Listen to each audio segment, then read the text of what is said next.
Welcome. I'm going to go ahead and hand it over to Ephraim to kick us off today. Thank you, Cole. Good morning, good afternoon, and good evening. Welcome to our second YouthLead Ambassadors webinar of Cohort 3. I'm Ephraim Bekele, an Atlas Core Fellow and the Youth Engagement Fellow for the YouthPower 2 Learning and Evaluation Project at Making Sense International. 4 of my colleagues and 3 of YouthLead Ambassadors from our current cohort have joined me for today's webinar, which will be conducted as a panel discussion. As COVID-19 continues to spread across the globe, concerns of equity and inclusion, particularly concerning gender, fall to the wayside, even when research has demonstrated repeatedly that mainstreaming gender and inclusion strengthens the effectiveness of response planning. And our YouthLead Ambassadors will take us on a tour to explore the situation of gender equality and inclusion before and during COVID-19 pandemic. And they will share their experience from 3 different parts of the world, namely Middle East, Eurasia, and Southeast Asia. Next slide, please. So today we will start by introducing our team members and our YouthLead Ambassadors. Then we will share some information about YP2LE and the YouthLead Ambassadorship Program. After that, our moderator, who is Swarnima, and 2 panelists from the YouthLead Ambassador will have a panel discussion on gender equality and inclusion, the role of youth before and during COVID-19 pandemic. And right after that, we'll have a question and answer session, then closing will take place. So once the panel discussion took place, we will open the floor for question and answer. Finally, I'll come back to share information about YouthLead and the benefits of the site. Next slide, please. And I'll give it to my colleague, Sarah. Hi, everyone. Thanks for joining. My name is Sarah Sladen, and I'm the Senior Youth Engagement Advisor for YP2LE at Making Sense International. And I'm really pleased to join my colleague, Ephraim, as well as Cole. We are a pretty big team that supports YP2LE and YouthLead, so I just wanted to share a slide to give you an idea of who we all are. We're supported by communications, project management, knowledge management, and directed by Christy Scott here at Making Sense. I want to share a little bit more about YP2LE, or YouthPower 2 Learning and Evaluation, before we dive in today, so you have a sense of the project that supports the YouthLead Ambassador activities.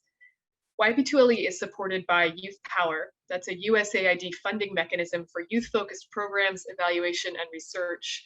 And the goal of YP2LE is to generate knowledge and promote learning on positive youth development, or PYD for short.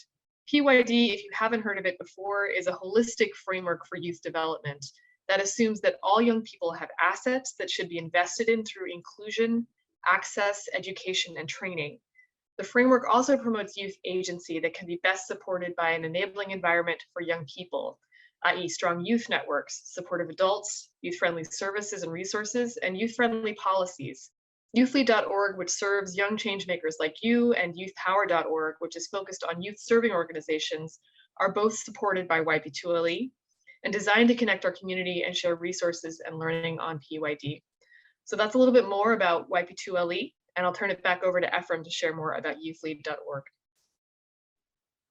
Thanks, Sarah. So the YouthLead.org was launched at the 2018 World Bank Youth Summit, and today it includes more than 12,000 members from around the world.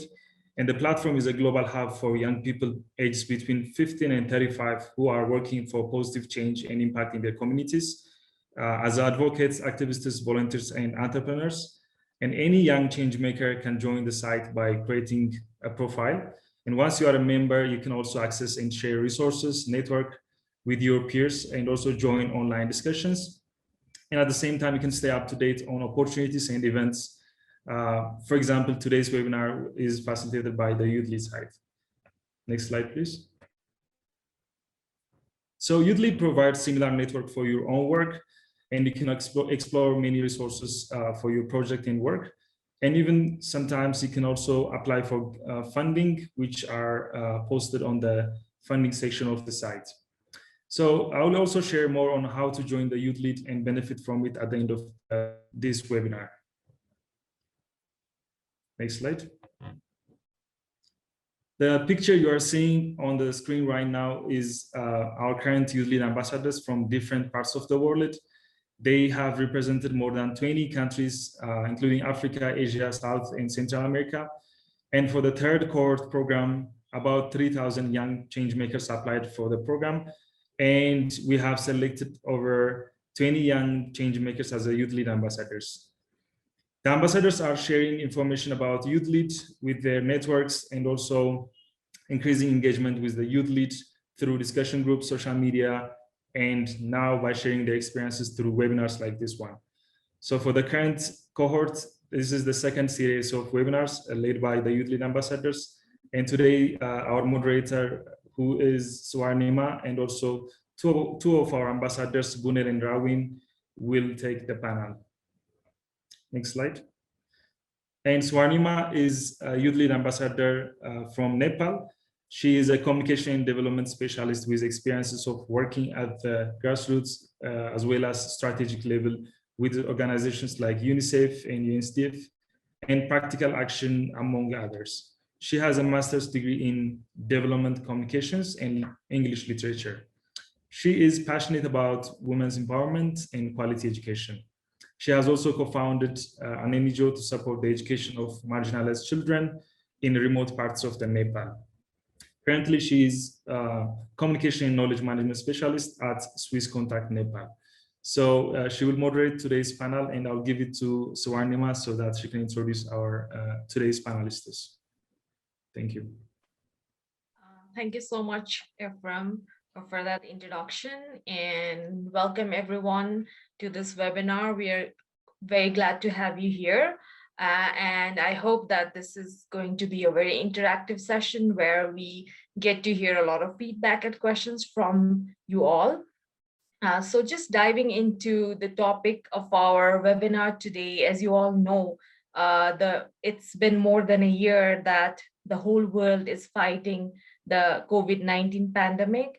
And even though with the development of vaccine and a lot of efforts from a lot of different organizations and individuals, many countries right now are struggling from second or third wave, and Nepal is no different.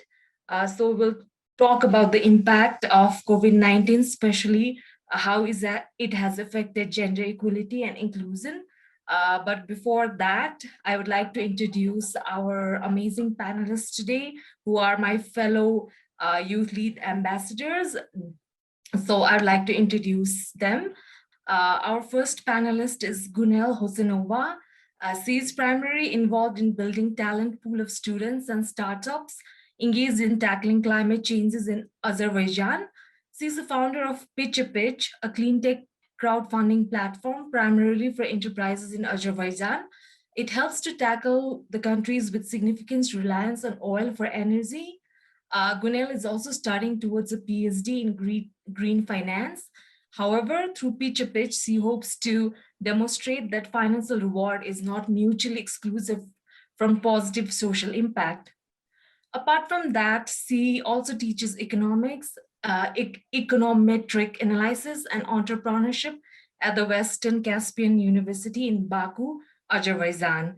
Welcome, Gunel, to the panel. And then, thank you. Sure. Then we have other amazing YouthLead ambassador. She is Rawin Hemin. Rawin is a med student and an advocate for gender equality, education, and youth development. She's worked for many different newspapers, writing articles and short stories. She currently works as a program coordinator for the Culture Project UK, which is a unique platform for Kurdish activities and feminists to connect and express their ideas freely, and also implement projects related to gender-based violence in the areas of Kurdistan to raise awareness and highlight the stories of women that's really talked about in the community. So I'd like to welcome both of our panelists and looking forward to listening from you both. Hi, many thanks. So moving on to today's topic, as I already mentioned, that the whole world is fighting this pandemic, and we all have been affected in different ways. Though this is typically a health crisis, and we are at the risk of contracting this disease and this virus, but then it has affected our lives in many different ways. From our mental health to education to economy. It has affected a lot of things in a lot of aspects of our life.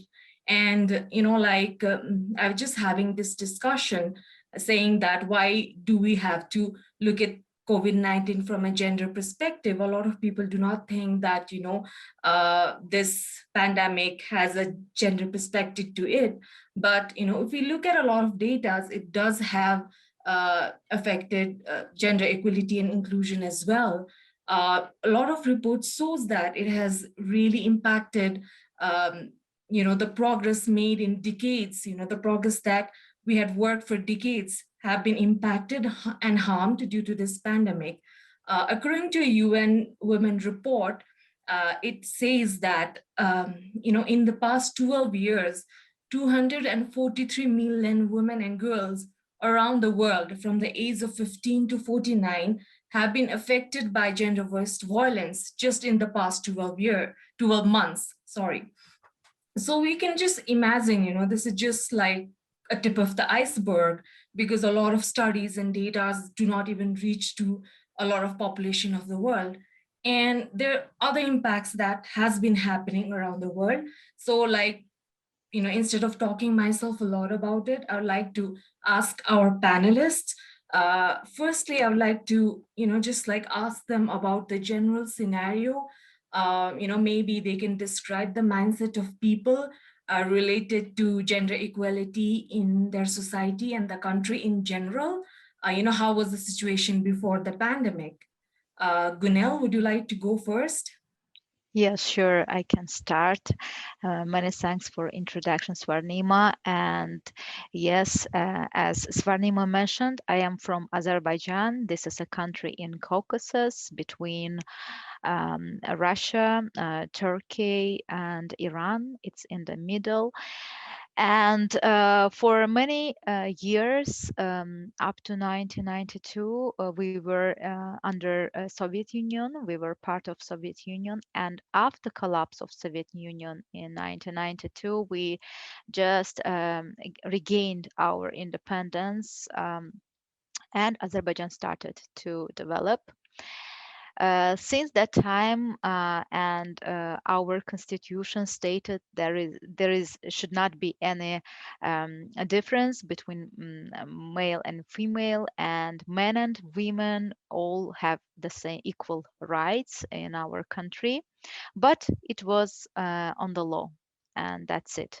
So in reality, there is a huge gap in Azerbaijan, and it is rooted deeply, and it is caused by our culture. For many centuries, men were dominating in the society, and this attitude towards women, that women should not work or educate themselves. So this was kind of stereotypes life for Azerbaijan. But with regained independence and over last 30 years, the situation thankfully changed, and the key heroes here are women themselves, because women started these changes. And in early 2000s, I also joined this movement, and I together with 8 other young ladies, we have created a woman empowerment platform, which is called Wow Woman. The vision of this platform was to create a sort of a space for other women to express themselves, to grow, to develop their personal and career related skills, to connect with themselves, with other women from our society, and to grow together, to inspire each other for some achievements, for pursuing what we want to pursue, our dreams. And being part of Wow Woman has taught me a lot, and uh, I'm really happy to be part of Wow Woman. But together with the team, we have made more than thousands of women in Azerbaijan a bit happier because some of them earned valuable knowledge, skills. Others just gained a network of enthusiastic women. And everything was quite good up until 2020 when this pandemic gained the ground, and we all, as in the whole world, Azerbaijan also faced significant challenges related to pandemic. So that was the situation in Azerbaijan. Thanks, Kunil, for sharing about the situation, and also like about sharing about your initiative that you started. I think we would want to hear more about it in the later part of the conversation. So I'd like to move on to Raven with the same question. Could you just give us a brief overview of the situation in your country before the pandemic? Like, how was the gender equality situation and the perception of the society? Right. Thanks, Swarnima, for the introduction, and thank you for this opportunity to share my ideas and shed light on this important topic. So, I'm Rawan, and I'm from Kurdistan, which is the northern region of Iraq. It's an independent region. So, in Kurdistan, just like any other part of the world, like there is a huge, or I can say there is gender inequality, although in my country and in my region, there is a beautiful history of women leaders who have fought side by side with men to for independence, to survive. And we have women leaders, like big women public figures in my region. But at the same time, there is an ignorant mentality before and even during the pandemic. It has always existed, where women, because of women and men, because of natural differences, they're thought of having different roles.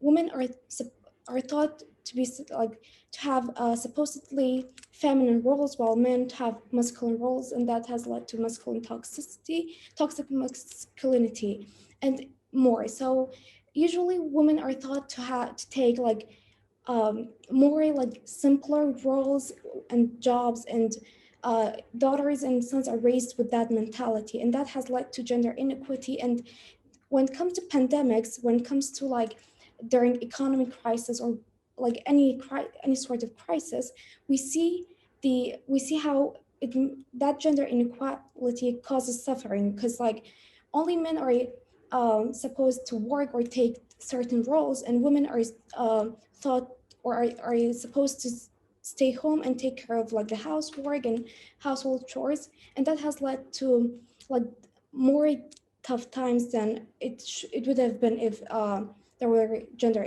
equality in the region. So that's how it is in my country. Thank you. Thank you, Robin, for sharing that, and also sharing about the history of women leadership in your community. That sounds great. But listening to both of you, I think we get a general overview picture of the situation of gender equality around the world.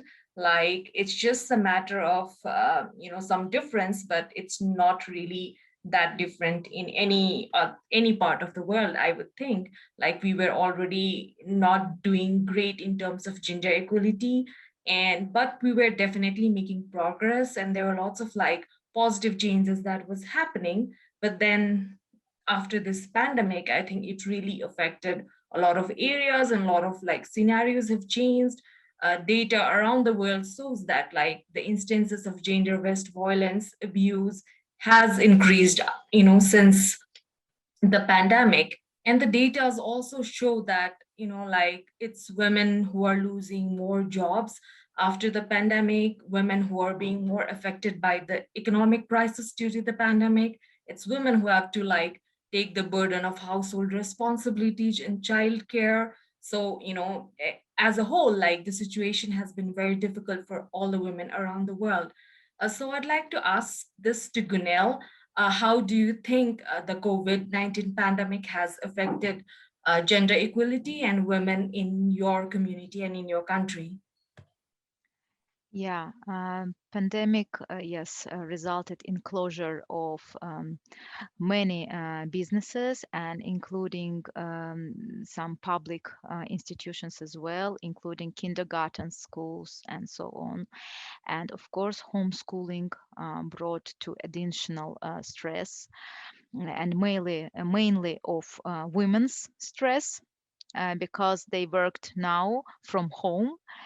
Um, if they even were lucky enough to save their jobs.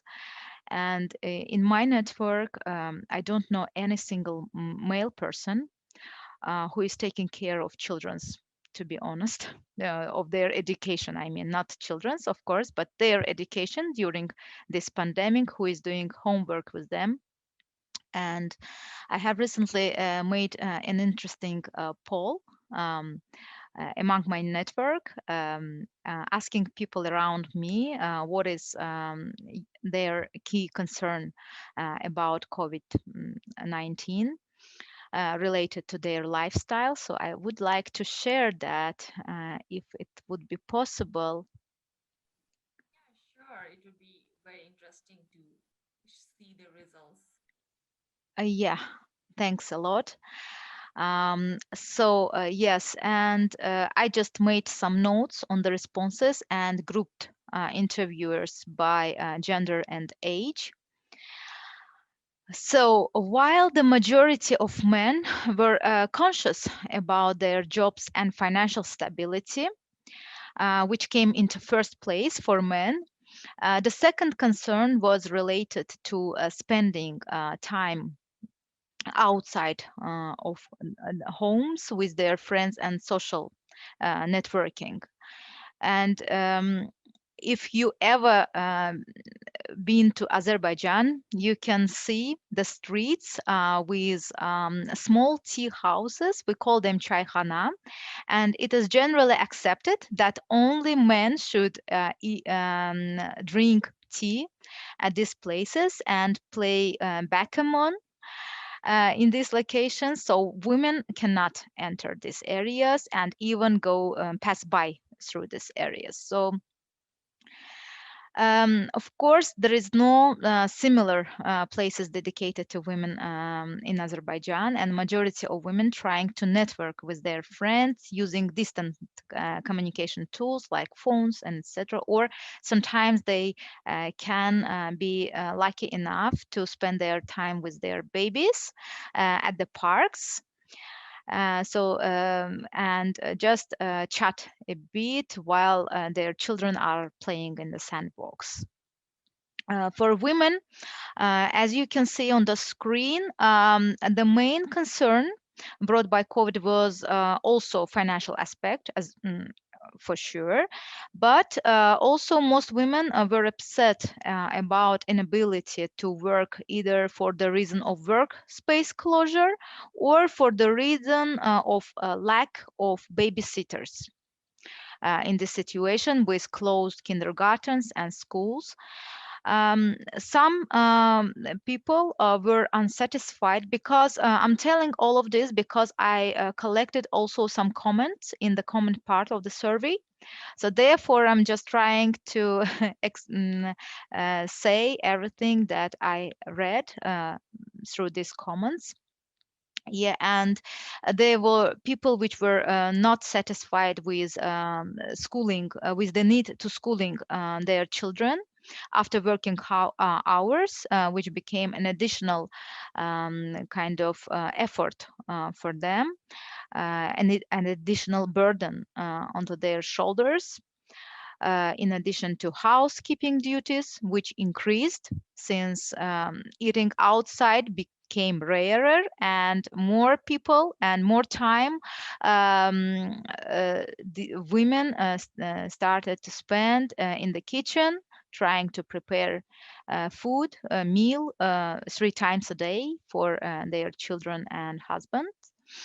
So the young groups of female population, however, interestingly, was a bit different because even though both men and women from younger generation, from 16 to 30 years, as you can see on the screen, even though they also were not very happy with the situation, but overall, male population, they reported more negative impact of COVID on their lives and less general satisfaction of their current situation, rating negative impact somewhere in between 7 and 8 stars. So, but both women and men reported on negative impact of COVID on their financial stability.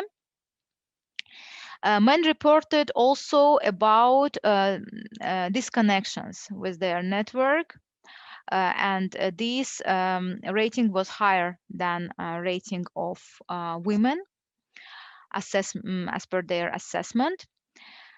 I can explain this by the fact that male youth is more addicted to going outside, to spend their time outside at chayhanas, as I said, rather than young ladies, which are already they are used to spend their times at home and using other communication tools to keep in touch with their friends and relatives.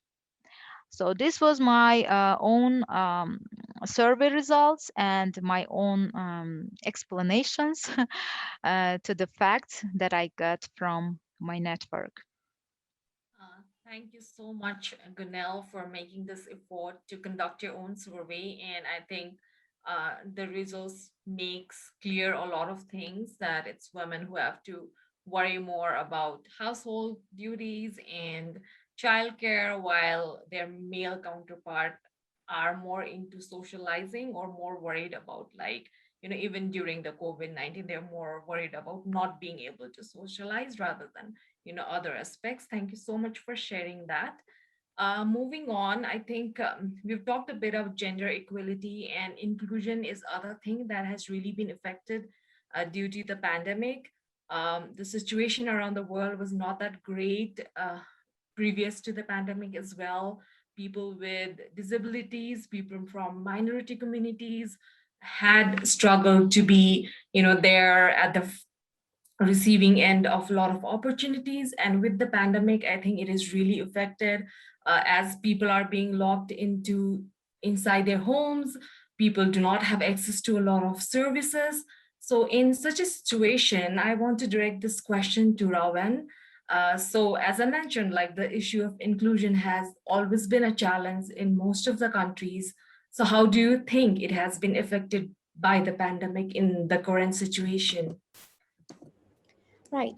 So as you just mentioned, that inclusion has always been a problem despite the pandemic, like even before the pandemic. But like, because of the pandemic, COVID-19 created an education crisis before everything else. And children and youth, especially those from like low income, single parent, or refugees, IDPs, and displaced people, they suffered the most because of the low quality resources. Like, I can talk from my perspective, or from my country, where there were many families who couldn't, whose kids couldn't attend online learning because they didn't have the gadgets or the resources, like good internet connection or good like laptops or tablets to attend online education. Also, again, refugees, migrants, and IDPs, they always had a problem where there isn't enough support financially, and especially in countries which are war torn. And in my country, for example, when the pandemic hit, those people they had the biggest challenge, as like they couldn't get support from the government as we are already in a financial crisis, and they suffered from unemployment because they couldn't go out because of quarantine, because we were in a lockdown. Also, data shows that GBV, gender-based violence cases, have been alarmingly increasing during the pandemic, and also domestic violence because of there has always been like a lot of not like misunderstanding between like and cultural and social problems. But when the pandemic hit and everyone was like inside, and then the problems grew out and they came out, and so a lot of gender-based cases um, occurred in my country and in also other parts of the world. So I guess the pandemic, although there was inclusion has always been a problem, but with the pandemic, it really showed how much like certain people are suffering more than others, as staying home, for example, was a luxury only some could afford and still survive well. Right. That's very true. There's a group of people who think like working from home is cool, or people who don't really have to go to work, and that's all right. But then there's a huge number of people who are really struggling due to the pandemic. And I really like the example where you said, the education has been impacted, and like even though online education happened, for children in the poorer communities who do not have access to devices, it's always a challenge. And I think gender equality and inclusion is also like interconnected, because I heard a lot of examples here in Nepal where, some of the families had only like one device, one mobile phone, or one laptop in their household, which could be used for online education. And in such a situation, when parents have to choose between their multiple children, it is always like the female child who would end up compromising. It would be the son who would get the device for education, and it would be the daughter who would end up not getting access to the online education as well. So, there are different aspects of things that, we might not consider, but that pandemic is really like making life challenging for a lot of people. And also, like, we've been talking about a lot of problems, we've been talking about a lot of challenges, but, there has been brighter side to this as well, because a lot of young people are innovating different things. People are finding different solutions. And also we've seen a lot of compassion, people coming together to help each other, and young people like, getting out of their way to help and find solutions. Because at a lot of times when there are problems and there are challenges, there is also an opportunity to find new solutions. So I'd like to ask this to both of you. So what are you actually doing in your communities regarding these issues that we talked about? And also, like, what are other young people doing it? Can you provide us some examples? Ravan, you can just go on. Then we can move to Gunel. Right. Yes. So starting with myself and then talking about other youth in my community, or as far as I know.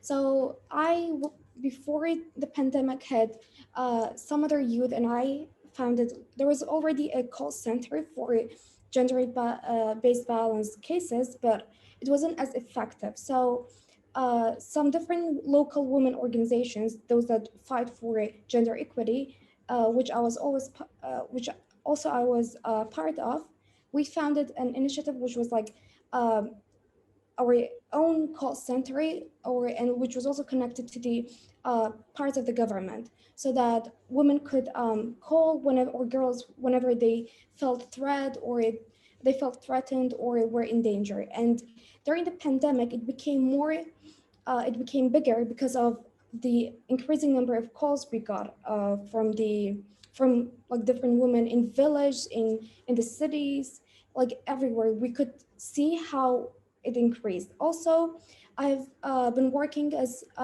you mentioned, as the program coordinator of the Culture Project in the UK, which is a unique platform that focuses on women's stories, victims, or like women, like different women, different stories of women, and we try to portray that as an example and as an influence to other women. Because like the problem with sexism and also gender inequity is not only caused by men, it's sometimes caused by women as they raise their daughters and sons with that mentality.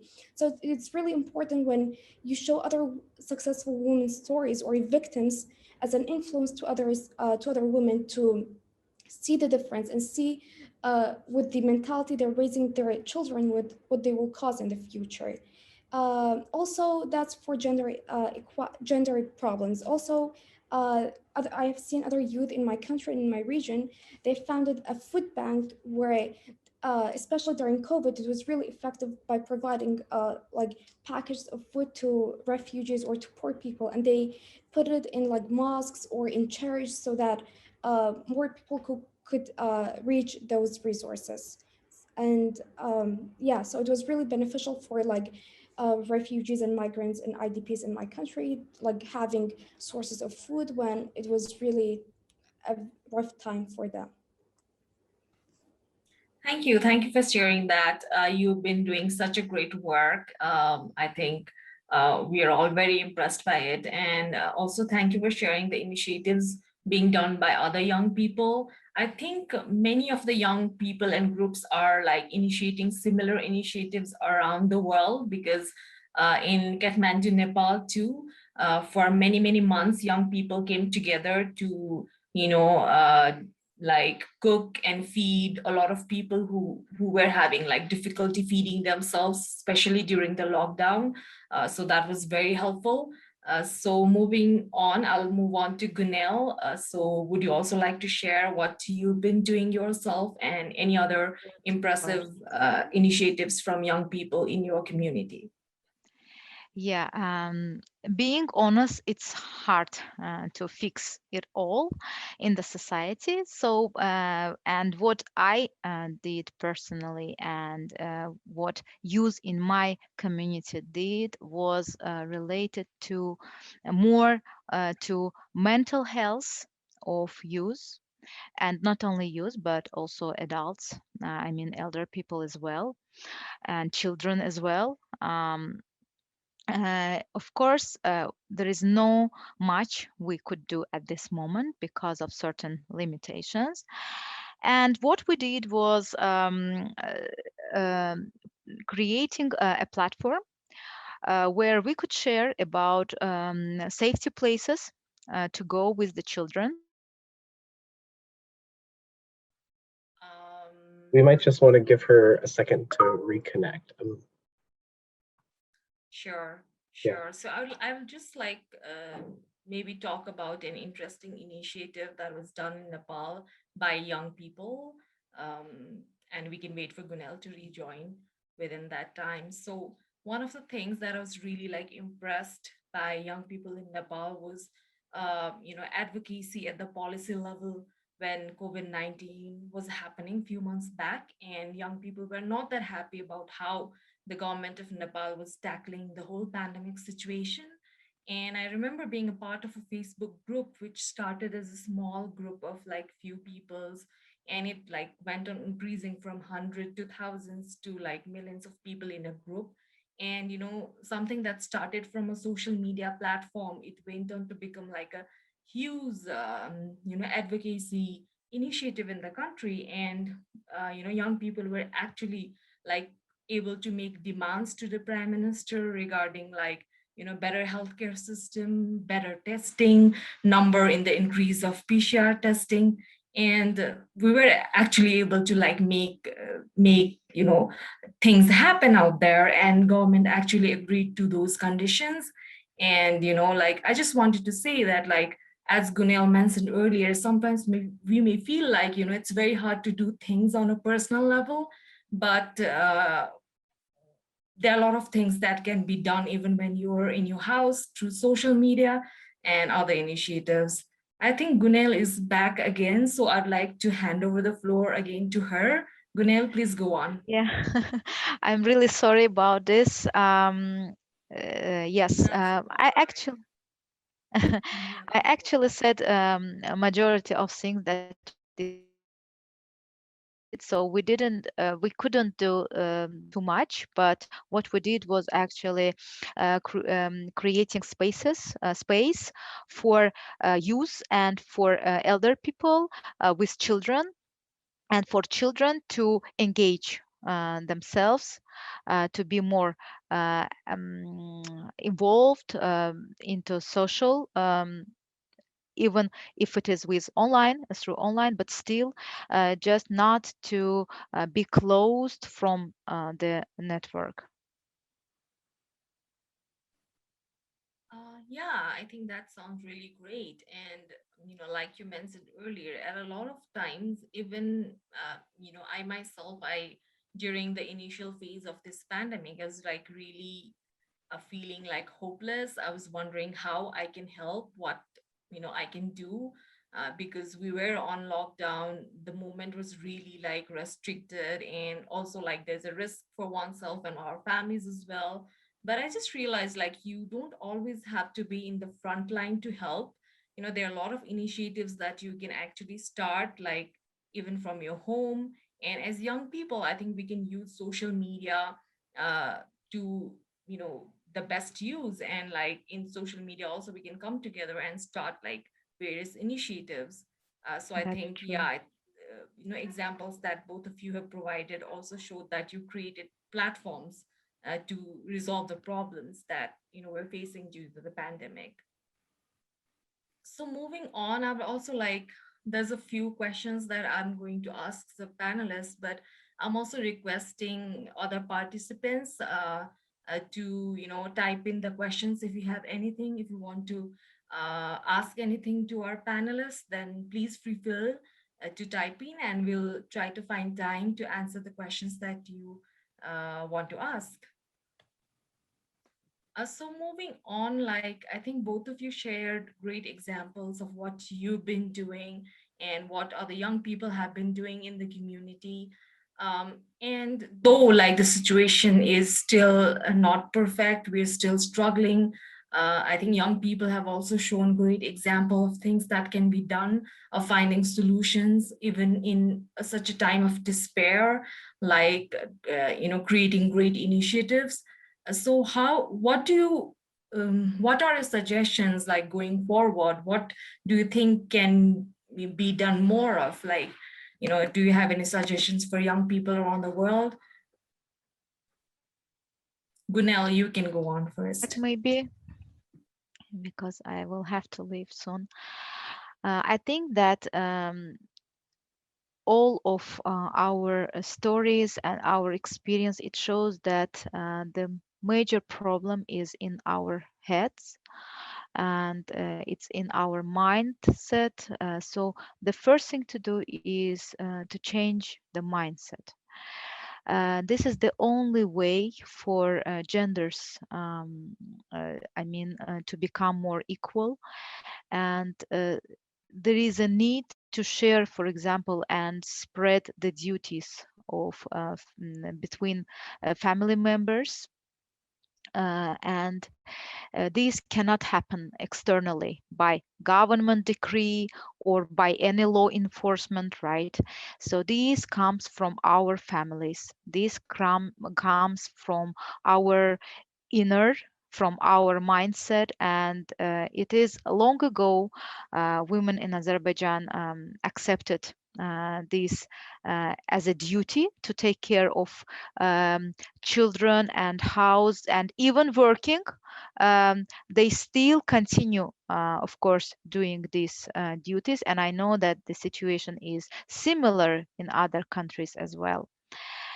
And this is another proof that our mindset needs to be shifted. And we need everyone in the society to stop expecting from women that and ourselves as well. We need to stop expecting from ourselves to do everything at once. And we just sometimes maybe have to create opportunity for men as well to participate and to share our duties. Yeah, I could not agree more. I think like as girls and women, sometimes we tend to take so much task in our hands and we feel like we have to accomplish them all. And I think, yes, like you mentioned, seeking help and asking for support at times is very necessary, and especially during difficult time like these when, more or less every one of us is affected in some way and are in a stressful condition. Thank you for sharing that. Robin, would you like to go? Yes, so just like Gunal mentioned, and also a way to practice gender equality in our like daily lives is like to share the chores. Like children should be raised with that mentality that no roles are assigned to, like, for example, to females or males, and they should be like raised with that with that mentality of equity, where everyone should do something and equally everything should be shared equally. And that's really important because like during the pandemic where we were all inside and we could see that women were still doing most of the household chores while men didn't know anything about it, or they were not taking part in it. So it's really important that um, women and men should start taking especially household chores equally. Also raising awareness, further awareness of, like, in schools, in like institutions, also like these like organizations and platforms to raise further awareness about uh, like gender equality and why it's important, because like still the concept of gender equity, it's not clear in some people's minds. It's like still there's like this ignorant and conservative, not conservative, but ignorant mentality where people don't take it seriously. It's like they think it's only for like the media and like it's for writings to talk about and not to be practiced in reality. But it's really important because like um, if there is no equality, then we'll keep suffering. And although difficult times are like times of suffering, but they can be an opportunity. A difficulty can be an opportunity for women and men to start sharing everything equally, and also allowing women to start working so that they can lighten up the suffering of the families. So that's what I recommend for others to do. Just adding on to what you've replied, do you think there is an example in your country or in your society of a like good practice, a cultural practice that really promotes gender equality? Is there anything as such that you like any of you, Gunel or Robin, you can share like a good cultural practice from your community which promotes gender equality? Right, I'll go first. So in my country, like there are examples, but like this one is an interesting one. So in my country, it's a mountainous region, and like uh, before they used to like only men could like take part in sports like hiking and like or any other form of like sports, physical exercises. But like hiking is a very special one for like women too, because like the area is beautiful, and but like women were not allowed to, because it was thought that it's for men only and women are not able to do that, or they can't take part of it because then it's not safe for them or whatever reason. But like recently it's been like more than like I guess 20 or 30 years where like there are big organizations where women and men like they have taken that into practice, and it's a really beautiful thing to me, because like when you see like all these people, for example, they go to the mountains and it's like besides like having like enjoying their time and everything, they clean the mountains together, they clean like the area, the suburbs together. And that's a really beautiful example to me, because not only does it like uh, portray gender equality or like them having a great time, but also like cleaning the area together. Well, it's like a bonus benefit, I think. So yeah. And that's really a nice example. Thank you for sharing that. So I'd like to inform our participants who here that Gunel had to leave due to an urgent work. So I just have Robin with me right now, and we're also getting questions from a lot of people. We'll try to maybe answer a couple of them because we're heading towards the end of our time, and then we'll start wrapping up. So one of the questions that I found from Janet is, how can we practice gender equality in our day-to-day life? So Robin, it's for you now. Right. And I guess I replied that one earlier. As I said, like the most basic thing and the simplest one you could do is like raising your children to take household chores. For that's like the most basic one you can like start with, because with that, like if you grow up with that mindset, then you will know that you'll stop, for example, as some people do, objectifying women and thinking of them as that's like those roles, like taking care of children, doing household chores and everything is for women only. So also like supporting women. For example, in my country, there's like a large group of like illiterate women, and like 2 years ago, we opened like a training for them for a crocheting and handcraft training. It was training for them to support them so that they could start their own like local startup business, and they could provide for their families as well. So I guess like supporting other women, trying to like advocate for gender equality through your like groups and your community, like if it's through art, music, writings, or and also as I said, the basic thing is like starting within your family, trying to share the roles equally. Yeah. Yeah, I could not agree more. I think change starts from yourself and from your family. And, like in day-to-day life, I think the best thing we can do is challenge stereotypes. A lot of time we see that, wrong things happening around us. A lot of times we see even in our workplace that, women's voices are unheard. So, if we just start challenging like little behaviors in our families and things around us, I think that would really help to change things in the long run. So I think I would like take one last question. It's from Cole, and so it says, thinking about people's priorities during a pandemic, how do we get people to understand and focus on mental health and well-being? So would you like to say something about it, Robin? Yes, that's a very critical and important topic, honestly. Like, I can say that even for myself, like, up to the pandemic, I didn't take that like into, I thought there were like of course there are other priorities, but like mental health is a very big one, because like it really affects, like when your mental health is not okay, I swear, like other priorities will go down, and like we won't be able to do anything. And how can we like make that a priority or make it seem like a priority to other people is that, for example, we started like people, for example, they can't pay to go and see psychologists or therapists during such times because of like financial crisis. Like that's a reason.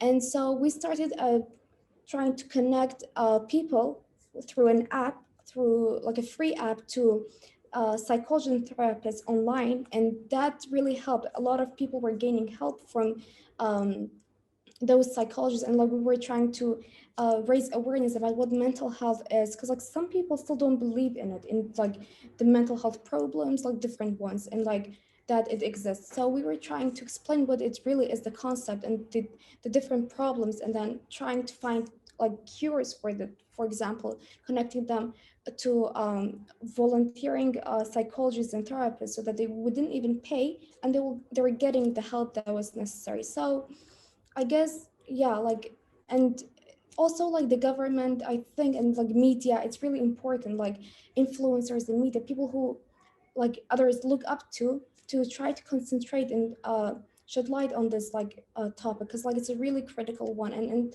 like we don't like really see it unless like sometimes like cases like happen, or like bad, not bad things, but like sad stuff happen to other people, and then we see, oh, that's a priority as well, but like it should be taken seriously beforehand. Definitely, definitely. And I think one of the basic things that we as young people do during this situation is just check up on our friends and family. a lot of people might be feeling lonely and isolated due to, travel restrictions and lockdown. So, as young people, the basic thing we can do is check in and ask like people how they are doing, if they need any emotional support, like just like being there and listening to someone might be really helpful. So with that, I think we are almost coming to an end of this amazing dialogue. Though I would have loved to ask more questions to you, Ravan, and also to Gunel. But I'd like to end this on a positive note. Definitely, the times are challenging, but I like mentioned earlier, it's also an opportunity, especially for us young people, to step up and do more of what we've been doing and try our best to contribute and help other people and find solutions and innovation while also taking care of ourselves. With that note, I would like to hand it over to Ephraim, and I'd also like to thank Youth Lead for this amazing opportunity to have this conversation. Ephraim. Short videos, events, funding opportunities, and also you can join different discussion groups. And for every contribution that you put, you will earn points and badges based on those points.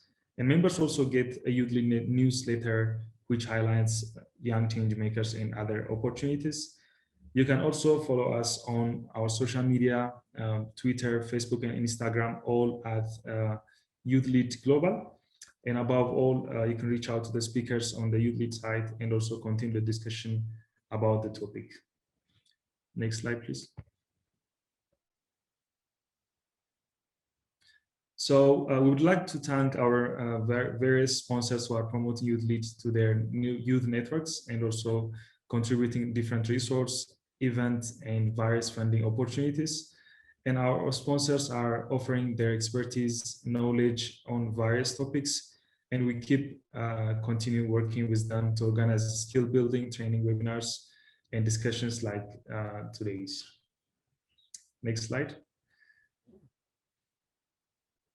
So thank you very much, our YouthLead ambassadors. Thank you very much, our moderator, panelists, and our participants today. And we hope you will join our next webinar, which will be on the April 13th, which is a week from now. And it will be on a youth entrepreneurship, the art of self-reliance and resilience. So two of our current ambassadors will be talking about their experience related to youth entrepreneurship. So please check the events on the YouthLead.org, and also we've dropped a link to the events list. And like we said in the beginning, the recording will be available on the YouthLead site. And thank you very much. We hope to see you next time. With that, I will end the webinar right now. So thank you. Bye-bye. Thank you. Bye.